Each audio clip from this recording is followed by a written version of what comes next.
नमस्ते दोस्तों, बहुत बहुत स्वागत है आप सबका फिर से एक बार यूपी ट्रिपल एससी की जो स्पेशल क्लासेस चल रही हैं, साइंस की जो क्लास चल रही है यहाँ पे। तो यहाँ पे हमने पिछले 4 वीडियो में 4 इंपॉर्टेंट टॉपिक्स को कवर किया, उनसे रिलेटेड सवालों को कवर किया जो कि एग्जाम में सबसे ज़्यादा पूछे जाने के चांसेस हैं। तो उन वीडियोज़ को अगर आपने नहीं देखा है तो एक बार क्विक रिवीजन जल्दी से मार सकते हैं। जो इंपॉर्टेंट कॉन्सेप्ट्स है उसका भी रिवीजन मार सकते हैं। 2x 3x पे जिस पे चला के आपको मारना है, आप मार लीजिए। एग्जाम के लिए समय बहुत ही कम है। तो अगर अब क्या करते हैं, इस वीडियो में हम कुछ इंपॉर्टेंट मल्टीपल चॉइस क्वेश्चंस को देखेंगे जिस तरह के सवाल आपके एग्जाम में आने के चांसेस हैं। तो ये गारंटी नहीं है कि यही सवाल आएंगे, बट इस तरह के सवाल आ सकते हैं। लेवल के ये रह सकता है, अगर लेवल थोड़ा बहुत बढ़े तो उसको भी आप इसके अकॉर्डिंग एडजस्ट कर सकते हैं। ठीक है, तो 5 नंबर का साइंस होता है और 5 में 5 स्कोर करने जो है वो बहुत ज़रूरी है, क्योंकि बहुत ही आसान से सवाल पूछे जाएंगे। तो स्टार्ट करते हैं दोस्तों। पहला सवाल कहता है कि chemical name of bleaching powder is. Bleaching powder का रासायनिक नाम क्या है? ऑप्शन क्या क्या है? कैल्शियम सल्फेट है, कैल्शियम ऑक्सीक्लोराइड है, सोडियम बाइकार्बोनेट है या सोडियम क्लोराइड है। जी हाँ, तो सही उत्तर क्या होगा? सही उत्तर होगा कैल्शियम ऑक्सीक्लोराइड, क्योंकि इसी को कहते हैं क्या दोस्तों? इसी को कहते हैं हम लोग ब्लीचिंग पाउडर। इसका फॉर्मूला होता है क्या? CaOCl2। तो किसी फॉर्म एग्जाम में सवाल पूछा जा सकता है। और अगर सब्सटेंसेस की बात करें तो सोडियम बाइकार्बोनेट है दोस्तों, यहाँ पे आपको दिख रहा होगा। सोडियम बाइकार्बोनेट क्या होता है दोस्तों? सोडियम बाइकार्बोनेट होता है क्या? ये NaHCO3 होता है और ये होता है आपका बेकिंग सोडा। क्या होता है? Baking soda. सोडियम क्लोराइड आपको पता ही है, जो नमक हम खाते हैं वो सोडियम क्लोराइड होता है। आगे बढ़ते हैं। तो ये कुछ केमिकल्स के नाम है, आप रिवाइज कर सकते हैं। क्विक रिवीजन एक स्क्रीनशॉट ले सकते हैं इसका। सबका केमिकल नेम क्या है, सबके बनने की प्रक्रिया क्या होती है, सबके जो मुख्य मुख्य काम होता है, इसकी भी चर्चा हम कर चुके हैं। एक बार आप फिर से इसको रिवाइज कर लें, क्योंकि ये बहुत इंपॉर्टेंट है। यहाँ सवाल बन सकते हैं बहुत सारे। तो देख लिया आपने इसको एक बार।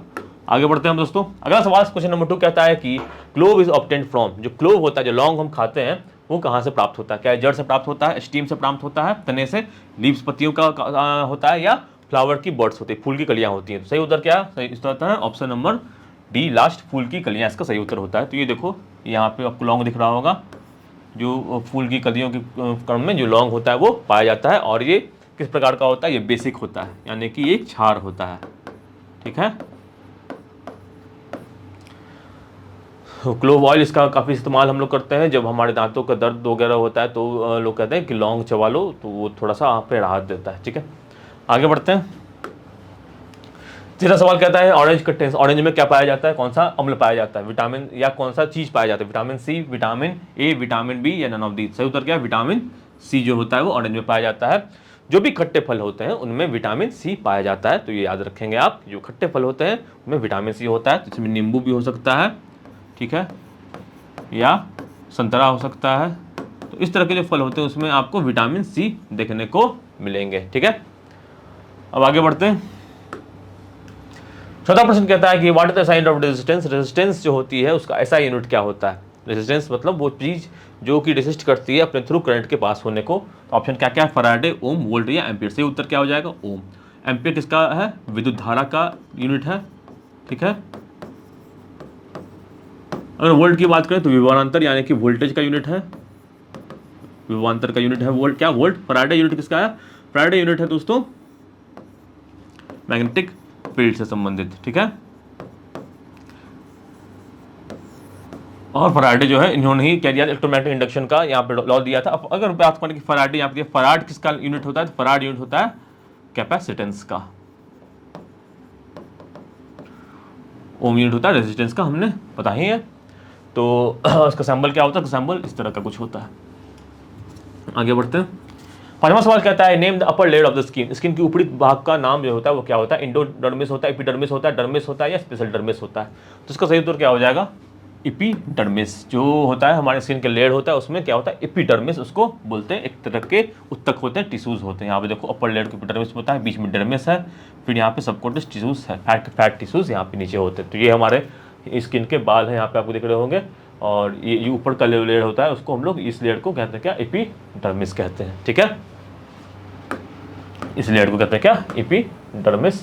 फिर आता है हमारा डर्मिस, फिर आता है सब कॉन्शियस टिश्यू फैट्स, जो नीचे हम हमारे शरीर के नीचे टिश्यू के जो फैट्स के टिश्यूज होते हैं स्किन के अंदर, वो उसके नीचे फिर पाए जाते हैं। ठीक है, तो क्विक रिवीजन क्लास है। क्विकली चीज़ों को समझते ग्रैप्स करते हुए चलेंगे, आगे बढ़ेंगे। अगला सवाल कहता है which of the following not obtained from fractional distillation of petroleum.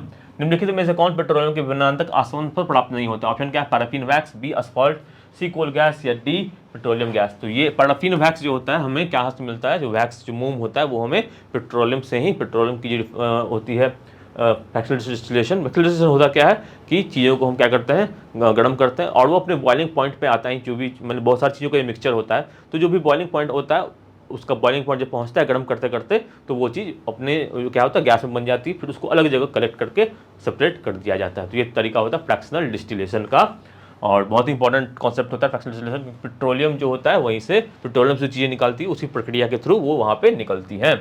तो पैराफिन वैक्स हो गया, असफॉल्ट हो गया, पेट्रोलियम गैस हो गया, ये सब कुछ पेट्रोलियम से निकलता है। जो कोल गैस होता है वो पेट्रोलियम से नहीं निकलता है। ये कोल गैस जो होता है वो पेट्रोलियम से नहीं प्राप्त होता है। ठीक है, तो उसका सही उत्तर क्या हो जाएगा? Coal gas. आगे बढ़ते हैं। 7वां प्रश्न कहता है कि the non living part of tomato cell is, tomato cell का नॉन लिविंग पार्ट कौन सा होता है? टमाटर कोशिका का निर्जीव भाग क्या होता है? तो क्लोरोप्लास्ट, नाभिक, न्यूक्लियस, सेल मेम्ब्रेन या सेल वॉल। तो आपको पता होगा प्लांट सेल में क्या होता है, बाहर में एक सेल वॉल उसका पाया जाता है। ठीक है, एनिमल सेल में यानी कि पादप कोशिका में जो होता है वो सेल वॉल नहीं पाया जाता है। कोशिका झिल्ली जो होता है सिर्फ और सिर्फ पादप कोशिका में ही पाया जाता है। जो एनिमल सेल होता है, जो पशु जो जंतु की कोशिका होती है, उसमें सेल वॉल नहीं पाया जाता है। तो पादप कोशिका में पाया जाता है सेल वॉल, और ये क्या होता है? ये नॉन लिविंग होता है। तो सही उत्तर क्या हो जाएगा? Option number D, cell wall हो जाएगा। यहाँ पे आप देख सकते हैं सेल जो होता है यहाँ पे अलग अलग आइडेंटिफाई किया गया है। इस साइड जो आपको दिख रहा है यहाँ पे, ये आपका प्लांट सेल है यानी कि पादप कोशिका है, और इस साइड जो दिख रहा है ये आपका एनिमल सेल है।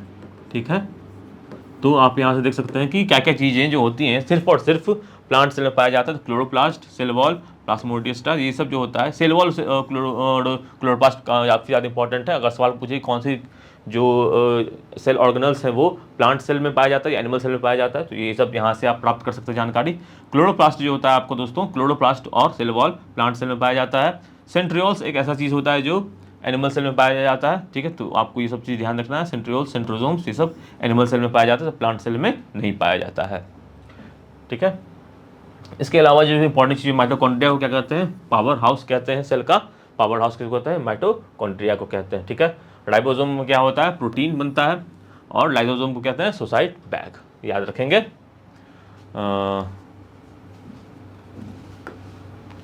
अगला प्रश्न कहता है, ये question number 8, what are when a ray of light enters a glass slab then, जब कोई प्रकाश की किरण कांच की सिल्ली में प्रवेश करती है, only the frequency changes, frequency and velocity changes, frequency does not change, frequency and wavelength changes. का सही उत्तर क्या होगा? तो इसकी चर्चा हमने की हुई थी ऑप्टिक्स क्लास जो कि कल ही ली है, तो उसको भी आप रिवाइज कर सकते हैं। तो वहाँ पे हमने क्या पढ़ा था कि जब प्रकाश की किरण एक माध्यम से दूसरे माध्यम में जाती है, जब प्रकाश की किरण एक माध्यम से दूसरे माध्यम यानी कि हवा से अगर पानी में गई तो क्या होगा? तो जो होता है वो उसकी जो पाथ है वो थोड़ा सा बेंड हो जाता है, उसका रास्ता थोड़ा सा वो टेढ़ा हो जाता है, सीधा चलता रहता है, अब किसी दूसरे माध्यम में जाता है तो टेढ़ा हो जाता है। ऐसे में जो होता है उसकी गति में परिवर्तन आता है, गति बदलती है, उसका तरंग दैर्घ्य यानी कि वेवलेंथ बदलता है। ठीक है, और क्या नहीं बदलता? फ्रीक्वेंसी जो होता है उसका नहीं बदलता। तो सही उत्तर क्या हो जाएगा? Frequency does not change. Frequency आवृत्ति जो है वो नहीं बदलती है। प्रकाश एक अगर तरंग की तरह ले तो एक माध्यम से दूसरे माध्यम में हो जाता है, तो तरंग दैर्घ्य बदलता है, वेलोसिटी बदलती है, लेकिन फ्रीक्वेंसी जो होता है वो वहाँ पे उसकी नहीं बदलती है। आगे बढ़ते हैं। अगला प्रश्न क्वेश्चन नंबर 9 कहता है कि ब्रायोफाइलम रिप्रोड्यूस्ड बाय, ब्रायोफाइलम का डैश के द्वारा प्रजनन होता है। ऑप्शन क्या है? वनस्पति प्रवर्धन, बी विखंडन, सी बडिंग, या ऑप्शन नंबर डी बीजाणु निर्माण। तो सही उत्तर क्या हो जाएगा इसका? सही उत्तर हो जाएगा इसका वेजिटेटिव प्रोपगेशन। वनस्पति प्रवर्धन के थ्रू जो होता है बायोफाइलम में प्रजनन किया जाता है। किस तरह से होता है? यहाँ पे आप देख सकते हैं, ये इसका ब्रायोफाइलम का है, और यहाँ पे आप देख सकते हैं कि इसी से जो है नया पौधे की जो जन्म हो गई है, इसी में से एक नया पौधा का जन्म हुआ इसके पत्ते में से ही, और वहाँ से एक नया पौधा बनने लगा। तो इस तरह से ही ब्रायोफाइलम में जो होता है प्रजनन की प्रक्रिया होती है। ये किस तरह का होता है? ये एसेक्सुअल रिप्रोडक्शन होता है। एसेक्सुअल रिप्रोडक्शन का एक प्रकार होता है। ठीक है, ध्यान देंगे। आगे बढ़ेंगे। 10वां प्रश्न कहता है कि urea, a commonly used nitrogen fertiliser, is prepared by the reaction between ammonia and dash. Urea होता है अमोनिया और किसके बीच में जो होता है रिएक्शन से ये बनता है। ऑप्शन क्या क्या है? कार्बन डाइऑक्साइड, हाइड्रोजन, ऑक्सीजन या सल्फर। ठीक है, कार्बन डाइऑक्साइड, हाइड्रोजन, ऑक्सीजन या सल्फर। सही उत्तर क्या हो जाएगा? इसका सही उत्तर हो जाएगा option number A carbon dioxide. तो यूरिया जो बनता है एक नाइट्रोजन बेस्ड फर्टिलाइजर होता है, वो रिएक्शन अमोनिया के साथ कार्बन डाइऑक्साइड का रिएक्शन होता है, उससे इसका निर्माण होता है। इसका फार्मूला कुछ इस तरह का होता है H2NCONH2, ठीक है, ये यूरिया का फार्मूला होता है। और फर्टिलाइजर के फॉर्म में इसका काम ही होता है क्रिस्टलाइजेशन फॉर्म, ये इसका मेल्टिंग पॉइंट 132.7 डिग्री सेंटीग्रेड होता है। तो ये फार्मूला इंपॉर्टेंट है, फार्मूला आप याद रखेंगे। और कैसे कैसे बन रहा है ये, तो लिक्विड अमोनिया और लिक्विड कार्बन डाइऑक्साइड को मिलाने से ये बन रहा है यूरिया, याद रखेंगे इसको। अगले प्रश्न पे आते हैं, the range of dash force is on order of 10⁻⁻16 metre. इसमें कौन सा ऐसा बल है जिसका जो कि रेंज है, मतलब इतना ही रेंज रहेगा तभी ये काम करेगा, इतनी ही दूरी पर ये काम करता है। ऑप्शन क्या क्या है, electromagnetic force, gravitational force, strong nuclear force या वीक न्यूक्लियर फोर्स। तो इसका सही उत्तर हो जाएगा ऑप्शन नंबर डी, लास्ट वाला, वीक न्यूक्लियर फोर्स। जी हाँ, तो दुर्बल नाभिकीय बल जो होता है वो उसका जो रेंज होता है 10⁻16 मीटर होता है। तो ये कब काम आता है, जब न्यूक्लियर डिके होता है, जब अल्फा बीटा गामा जब निकलते रहती हैं न्यूक्लियस से, तब जो होता है इस बल का वहाँ पे उपयोग होता है। तो और स्ट्रॉन्ग न्यूक्लियर फोर्स क्या होता है, अब जैसे कि हमारे पास एक एटम है, एटम में बीच में क्या होता है, एटम में बीच में होता है आपका इलेक्ट्रॉन, सॉरी एटम के बीच में न्यूक्लियस होता है, न्यूक्लियस में क्या होता है आपका प्रोटॉन और न्यूट्रॉन होता है, ठीक है, प्रोटॉन और न्यूट्रॉन होता है, इलेक्ट्रॉन बाहर घूमते रहता है। तो प्रोटॉन और न्यूट्रॉन को आपस में बांध के कौन रखता है, प्रोटॉन न्यूट्रॉन और इवन दो प्रोटॉन ही है, ठीक है, दो प्रोटॉन ही है, ये दोनों पॉजिटिव चार्ज है, दोनों क्या है, पॉजिटिव चार्ज है। अब इनको स्ट्रांगली बंद रखने के लिए, साथ में रखने के लिए क्या चाहिए होता है, एक ऐसा बल चाहिए होता है जो दोनों के बीच इलेक्ट्रोस्टैटिक बल लग रहा है उससे अधिक बल हो। तो वही बल होता है क्या, स्ट्रॉन्ग न्यूक्लियर फोर्स। ये कब लगता है, इसका रेंज होता है 10⁻15 मीटर, या इसे हम एक फर्मी भी कहते हैं, ठीक है। ध्यान देंगे ये कौन सा फोर्स होता है, वो फोर्स होता है जो प्रोटॉन्स या दो न्यूट्रॉन्स या एक प्रोटॉन एक न्यूट्रॉन के बीच में लग रहा होता है, nuclear force, strong nuclear force उसे यूँ कहते हैं। और इसका रेंज होता है 10⁻15 मीटर। वीक न्यूक्लियर फोर्स का रेंज कितना होता है, 10⁻16 मीटर। ये चार जो होते हैं वो फंडामेंटल फोर्सेस ऑफ फिजिक्स बोला जाता है ना, क्या बोला जाता है, फंडामेंटल फोर्सेस ऑफ फिजिक्स बोला जाता है, ठीक है। तो यहाँ पे दिया हुआ स्ट्रॉन्ग न्यूक्लियर फोर्स और वीक न्यूक्लियर फोर्स का डेफिनेशन छोटा सा दिया हुआ है, ठीक है। रेडियो एक्टिविटी के में वीक न्यूक्लियर फोर्स लगता है, और जो प्रोटॉन्स और न्यूट्रॉन्स को साथ में जो बांधने का काम करता है वो क्या करता है, स्ट्रॉन्ग न्यूक्लियर फोर्स करता है, ठीक है। अगला सवाल 12वां सवाल कहता है कि which of the following is not a contact force. इनमें से कौन सा जो बल होगा कॉन्टैक्ट फोर्स नहीं। कॉन्टैक्ट फोर्स का मतलब क्या हुआ कि अगर वो बल तभी लगेगा जब दो वस्तुओं के बीच में एक कॉन्टैक्ट पैदा होगा, एक जो होता है वो आपस में से सटे हुए होंगे, तभी ये कॉन्टैक्ट बल जो होता है वो काम करेगा। ऑप्शन क्या क्या है, push force, gravitational force, frictional force या स्ट्रेन फोर्स, धक्का बल, गुरुत्वाकर्षण का बल, घर्षण का बल या विकृति का बल। तो उसका सही उत्तर क्या हो जाएगा दोस्तों, उसका सही उत्तर हो जाएगा गुरुत्वाकर्षण का बल। क्योंकि गुरुत्वाकर्षण का बल क्या होता है कि जैसे कि मैं इसको पेन को या किसी भी चीज़ को यहाँ से छोड़ता हूँ तो वो क्या होता है कि वो ऐसे गिर जाता है। तो गिरता क्यों है, ग्रेविटेशनल फोर्स के कारण हो रहा है। मैंने इसको छोड़ा तो हवा में है, जब छोड़ा तो कोई बल तो इससे लगातार छू के इसको तो नहीं लग रहा है ना, जो ग्रेविटेशन का बल है बिना इसको छुए हुए लग रहा है। तो जो बल जो बिना छुए हुए लगता है वो होता है नॉन कॉन्टैक्ट फोर्स। जैसे ग्रेविटेशन का बल हो गया, मैग्नेट का बल हो गया।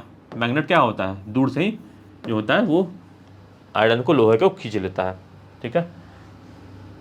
या इलेक्ट्रोस्टैटिक फोर्स हो गया जो दो चार्जेस के बीच में लगता है, तो वो भी नॉन कॉन्टैक्ट फोर्स का एक उदाहरण होता है। कॉन्टैक्ट फोर्स का उदाहरण बाकी हो गए, पुरुष किसी चीज़ को धक्का दे रहे हैं तो कॉन्टैक्ट हो रहा है तभी तो बल लग रहा है।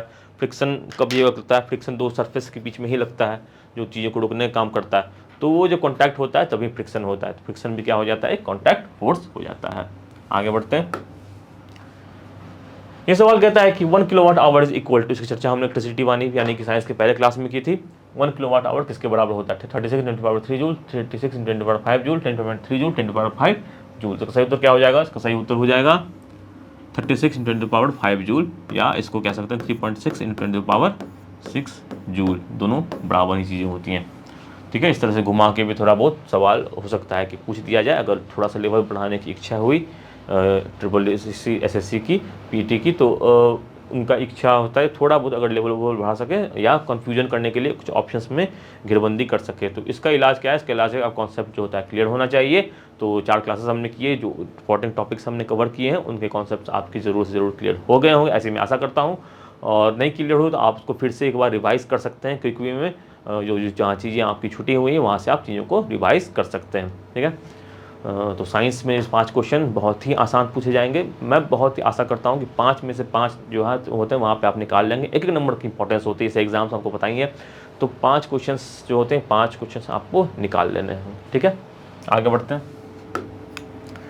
अगला सवाल कहता है कि universal constant of gravitation is, gravitation का यूनिवर्सल कांस्टेंट होता है उसका वो क्या होता है, तो उसका सही उत्तर क्या हो जाएगा 6.67 × 10⁻11 न्यूटन मीटर स्क्वायर पर केजी स्क्वायर, ये होगा इसका सही उत्तर हो जाएगा। यानी कि जो जी होता है, आपको पता है गुरुत्वाकर्षण का बल क्या होता है, F = G m1 m2/r²। यानी कि दो चीज़ें हैं, मास m1 है और m2 है, दोनों के बीच की दूरी क्या है, r है। तो दोनों के बीच का गुरुत्वाकर्षण जो बल होता है वो इसके बराबर होता है। इसकी जो जी की वैल्यू होती है पूरे ब्रह्मांड में ये एक ही समान होती है और इसका वैल्यू यही होता है। तो अगर आपसे पूछा जाए कि ऐसे में सवाल पूछा जा सकता है कि चांद पर जो होगा जी की वैल्यू कितना होगा, तो वो भी इतना ही होगा, उसमें बदलाव नहीं होगा। बदलाव छोटे वाले जी की वैल्यू में आती है जो होता है 9.8 न्यूटन मीटर स्क्वायर पर केजी। ठीक है, सॉरी ये तो इसका जी का यूनिट दिया हुआ है, इसका यूनिट पूछा जा सकता है एग्जाम में, तो आप यूनिट को अच्छे से याद रखेंगे, newton metre square by kg square.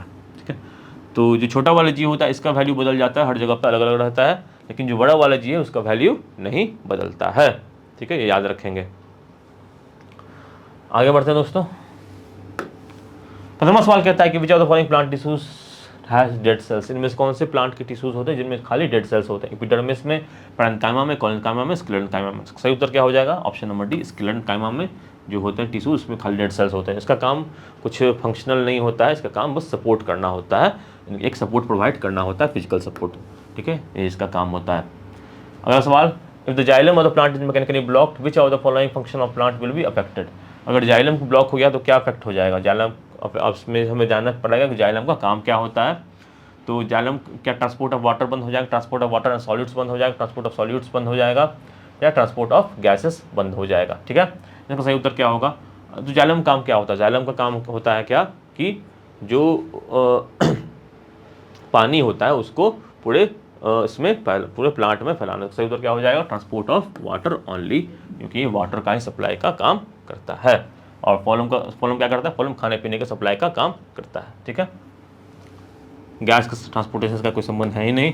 अगला सवाल कहता है कि which of the following is not a primary function of a green leaf, green leaf का इसमें से काम क्या नहीं है, manufacturing of food, interchange of gases, evaporation of water, conduction of food and water. तो आहार का निर्माण करता तो है ही लीफ, आहार का निर्माण तो काम है ही पत्तों का, गैसों का विनिमय भी करता है, स्टोमाटा के थ्रू होता है, तो ये भी काम होता है, जल का वाष्पन भी करता है स्टोमाटा के थ्रू, ये भी काम करता है। क्या नहीं करता, ये खाद्य और जल का जो होता है वो कंडक्शन, चालन, मतलब जो फोलम का काम होता है कि जाइलम फोलम का काम होता है कि प्लांट में न्यूट्रिएंट्स को और जो चीज़ों को इधर उधर पूरे प्लांट में भेजने का काम होता है, वो लीफ का नहीं होता है। ठीक है, तो यहाँ पे सही उत्तर क्या हो जाएगा, conduction of food and water जो होता है वो पत्तों का काम नहीं होता है, बाकी 3 जो होता है वो पत्तों का काम होता है। ठीक है, एक बार फिर से देख लेंगे सवाल को और इसके उत्तर को कि क्या कहना चाह रहा है। ऐसे सवालों में अक्सर बच्चे कंफ्यूज भी हो जाते हैं और जल्दबाजी में गलत उत्तर मार्क कर देते हैं, क्योंकि यहाँ पे ये नॉट जो शब्द होता है कभी कभी, या नहीं जो शब्द होता है वो बच्चे जो होते हैं वो भूल जाते हैं। ठीक है,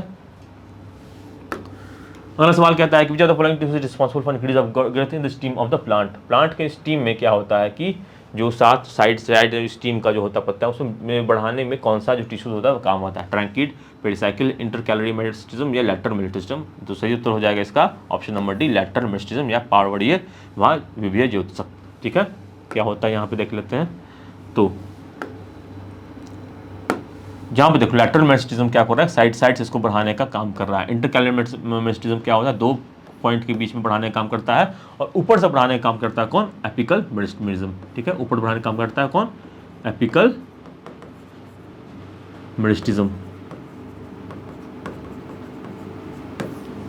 ठीक है,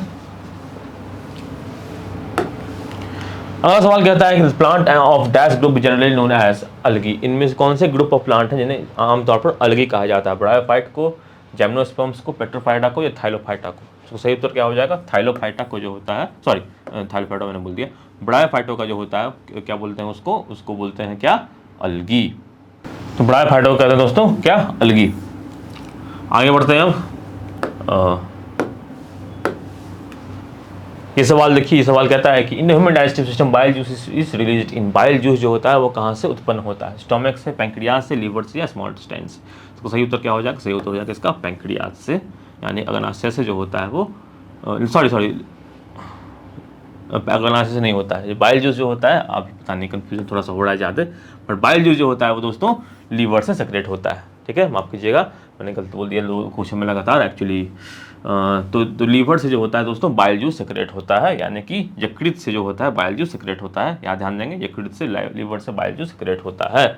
तो ऐसे कन्फ्यूजन्स आप ना करेंगे एग्जाम में, और जो क्विक रिवीजन हो रहा है उसको पूरा फायदा उठाएं, जल्दी से जल्दी ज़्यादा सारे सवालों को ग्रैप्स करने की कोशिश करें। उससे रिलेटेड और क्या क्या सवाल बन सकते हैं ये भी देख लेते हैं। यहाँ से और क्या सवाल बन सकता है, स्मॉल इंटेस्टाइन से क्या क्या निकलता है, पैंक्रियाज से क्या क्या निकलता है, स्टोमक से कौन से जूस निकलते हैं। हमारी जो पाचन की प्रक्रिया होती है बहुत ही इंपॉर्टेंट है, इसको एक बार आप अच्छे से देख के जरूर जाएं एग्जाम में। ठीक है, अगला सवाल कहता है कि which among the following acid used as lead storage batteries, lead storage batteries में कौन सा एसिड लगता है, acetic acid, hydrochloric acid, sulphuric acid, nitric acid. तो सही उत्तर हो जाता है क्या, सल्फ्यूरिक एसिड जो होता है वो लीड स्टोरेज बैटरीज में प्रयोग किया जाता है। Which of the following is anode of zinc, इनमें से जिंक का और कौन सा है, सल्फेफ्राइड, ब्रोमाइट, डायसोनाइट या चैलोकोलाइट। तो सही उत्तर क्या हो जाएगा, सल्फेराइड। और जो अशक होते हैं वो किसके होते हैं, यहाँ से सवाल बहुत सारे बनने के चांसेस होते हैं, अक्सर एग्जामों में यहाँ से सवाल पूछे जाते हैं। तो आपको ओड्स और अशक जो होते हैं उनसे रिलेटेड जो चीज़ें होती हैं वो आपको पता होनी चाहिए। सल्फराइड जो होता है जिंक का और होता है, ब्रोनाइट कॉपर का और होता है, चार्कोलाइट भी कॉपर का और होता है, डायस्टोन भी एक स्टोन होता है जो ज्वेलरी वगैरह बनाने में काम आता है। अगला सवाल कहता है कि which of the following organism belongs to the mollusc family, इनमें से कौन सा जो मोलस्क फैमिली से, मोलस्क परिवार से संबंध रखता है, कॉकरोच, स्नेल, अर्थवर्म या स्टारफिश। सही उत्तर क्या हो जाएगा, स्नेल। तो मोलस्क फैमिली वो इस तरह स्नेल की तरह के जो जीव होते हैं उन्हें मोलस्क फॉर्म में कहते हैं, जहाँ देखो सेल जैसा एक बना हुआ होता है। जो स्नेल आपने घोंघा देखा होगा, अक्सर गाँव घर में घोंघा पाया जाता है, और कई जो लोग होते हैं, कुछ लोग जो होते हैं घोंघा को खाते भी हैं। तो घोंघा देखो वो एक स्नेल तरह का प्रजाति होता है, उसको मोलस्क फैमिली में भी पाया जाता है। ठीक है, have soft bodies, triploblastic and bilateral symmetry and coelomate. The study of, जिसकी बाहर का एक सेल होता है लेकिन अंदर जिसकी बॉडी जो होती है वो काफ़ी सॉफ्ट होती है। ठीक है, मार्कोलॉजी एक पढ़ाई है जिसमें हम मोलस्क के बारे में पढ़ने का काम करते हैं। किंगडम एनिमिलिया जो आप प्लांट किंगडम होती है वो किस तरह से बढ़ता है, तो वहाँ से भी सवाल आ सकते हैं। तो प्लांट किंगडम और एनिमल किंगडम को आप क्या करना है, एक बार अच्छे से समझ लेना है, क्या क्या फाइलम्स होते हैं। क्विक रिवीजन में एक बार देख लोगे कि फाइलम्स कौन कौन से हैं प्लांट में, फाइलम्स कौन कौन से होते हैं एनिमल में। इसको अगर आपको समय मिले तो आप इन चीज़ों को टप पढ़ सकते हैं, नहीं तो आप तक तो अपने जो कॉन्सेप्ट पढ़ा है वो काफ़ी हैं, आप वहाँ से आप अच्छा स्कोर कर सकते हैं। बट समय मिले तो प्लांट किंगडम और एनिमल किंगडम ये भी एक इंपॉर्टेंट टॉपिक होता है, इसको पढ़ सकते हैं। ठीक है, अगला सवाल कहता है sleeping sickness disease spreads due to which of the following insect. Sleeping sickness कौन से इंसेक्ट के कारण होता है, bed bugs, louse, tsetse and sand fly. सही उत्तर क्या हो जाएगा, तसे फ्लाई। इसी से क्या होता है, स्लीपिंग सिकनेस जो होता है वो फैलता है।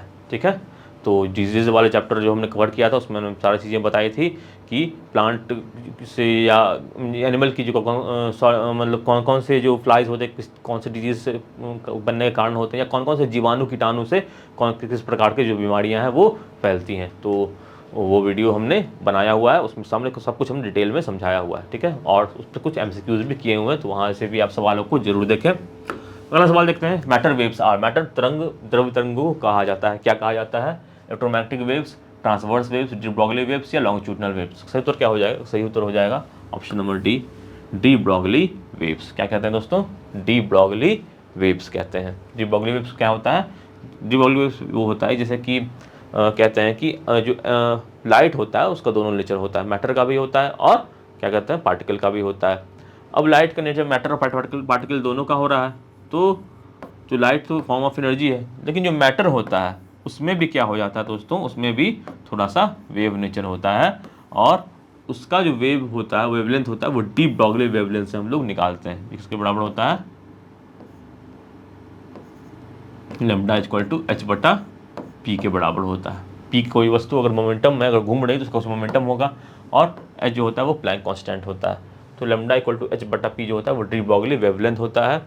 ठीक है, इसके अलावा देखें तो ट्रांसवर्स वेव किस तरह का वेव होता है, ट्रांसवर्स वेव वैसा वेव होता है जिसमें क्या होता है दोस्तों, जो ऑब्जेक्ट होता है वो ऊपर नीचे इस तरह से घूमता है। तो जैसे कि जैसे कि अब तार को क्या करते हो, खींच के छोड़ देते हो तो क्या होता है, तार ऊपर और नीचे जाता है, तो वो ट्रांसवर्स वेव होता है।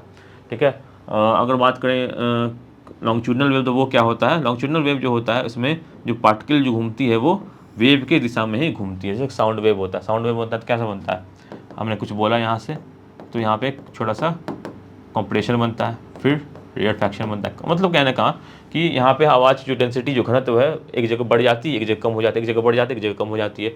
तो यहाँ पे आप देखो कि एक पैटर्न के साथ एक चीज़ें आगे बढ़ रही है, तो इसी को हम क्या कहते हैं दोस्तों, इसी तरह के वेव को हम लोग कहते हैं क्या, लॉन्गिट्यूडनल वेव्स। ठीक है, तो वेव्स के टाइप्स प्रकार जो है वहाँ सवाल छोटे मोटे पूछे जा सकते हैं। जैसे आप पूछा जा सकता है साउंड किस तरह का वेव होता है, लॉन्गिट्यूडनल होता है, लाइट किस तरह का वेव होता है तो ट्रांसवर्स होता है, और इलेक्ट्रोमैग्नेटिक वेव होता है। इलेक्ट्रोमैग्नेटिक वेव्स का और क्या उदाहरण होता है, गामा वेव्स होते हैं, एक्सरेज होते हैं, ठीक है, रेडियो वेव्स होते हैं या लाइट वेव्स होते हैं, ये सब क्या होते हैं, इलेक्ट्रोमैग्नेटिक वेव्स के एग्जाम्पल होते हैं। सवाल पूछ सकता है कि इलेक्ट्रोमैग्नेटिक वेव्स का स्पीड क्या होता है, तो वो होता है 3 × 10⁸ मीटर पर सेकेंड। ठीक है, तो ये चीज़ें क्लियर हो गई होंगी आई थिंक। आगे बढ़ते हैं दोस्तों।